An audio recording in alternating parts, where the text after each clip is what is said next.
Flash theatre TV நேயர்களுக்கு அன்பு வணக்கங்கள். மலையாளத்தில் பெரிய வெற்றி படம்தான் தெலுங்கில் மொழிமாற்றம் செய்யப்பட்டு இப்போது தமிழில் அதே பிரேமலு என்ற டைட்டிலுடன் வந்திருக்கிறது. இது ஒரு வழக்கமான காதல் கதைதான். ஆனால் படம் முழுக்க ஆரம்பத்திலிருந்து இறுதி வரை சொல்லியிருக்கும் விதம் ரொம்பவே ரசிக்க வைக்கிறது. இன்றைய காலகட்டத்தில் இளம் பெண்களும் பையன்களும் எப்படி நடந்து கொள்வார்களோ அதை தோலுரித்து காட்டியிருக்கிறது இப்படம். கிரீஷ் இயக்கியுள்ள இப்படத்தில் நஸ்லின் கே கபூர், மதுமிதா பைஜு ஹீரோயினாக நடித்திருக்கிறார்கள். அழகான பர்சனாலிட்டியான பையன் சச்சின் கல்லூரியில் படிக்கும்போது ஒரு பெண்ணை லவ் பண்ணுவதாக சொல்ல, வேறு ஒருவன் ரொம்ப பேசுகிற பழம் ஒருவனை அவள் லவ் பண்ணுவதாக சொல்லி சச்சினை நிராகரிக்கிறாள். அவனுக்கு வீட்டிலும் நிம்மதி இல்லை.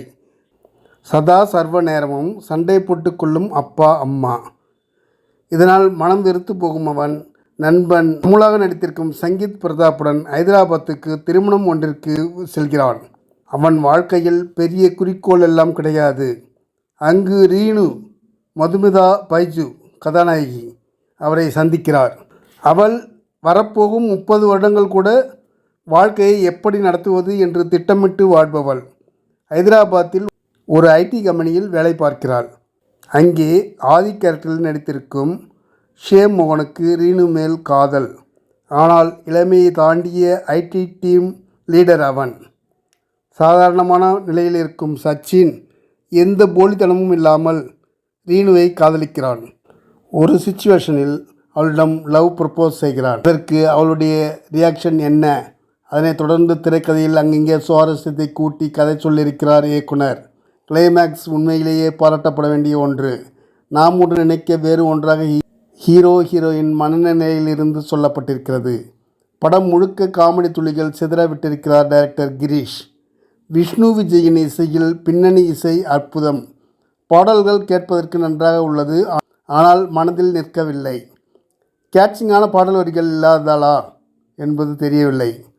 ஒளிப்பதிவாளரை ஹைதராபாத்தை கண்முன் நிறுத்தியதற்காகவே பாராட்டலாம். ரொம்ப சில இடங்களில் படம் ஸ்லோவாக போகிறது. மற்றபடி கதைக்கு தகுந்த திரைக்கதை. இதையும் சிலர் சொல்லக்கூடும், குடிக்கிறார்கள் கூத்தடிக்கிறார்கள் என்று. ஆனால் அது மட்டுமே படம் இல்லை. படத்தின் சில பகுதிகளில்தான் அந்த காட்சிகள் கடந்து போகின்றன. ஹீரோவாக நடித்திருக்கும் நாஸ்லின் குறை சொல்ல முடியாத நிறைவான நடிப்பு. அவரது நிஜ கேரக்டரே இது போலத்தானா என்பது போல மனதில் பதியும் நடிப்பு.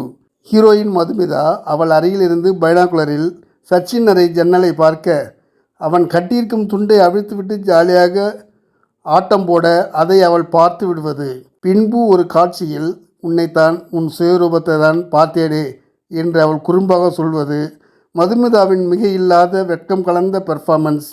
அப்பாவித்தனமாக அதை கேட்டுக்கொள்ளும் நாஸ்லின் எக்ஸ்பிரஷன் எக்ஸலண்ட். நன்றி, வணக்கம். எல்லாருக்கும் வணக்கம். நான் தான் மனஸ்வி. ஃப்ளாஷ் தியேட்டர் டிவிக்கு லைக் பண்ணுங்கள், ஷேர் பண்ணுங்கள், சப்ஸ்கிரைப் பண்ணுங்கள், கமெண்ட் பண்ணுங்கள். மறக்காமல் அந்த பெல் ஐக்கானையும் கிளிக் பண்ணிடுங்க. அப்போ தான் உங்களுக்கு நோட்டிஃபிகேஷன்ஸ்லாம் வரும். Thank you all. Bye bye.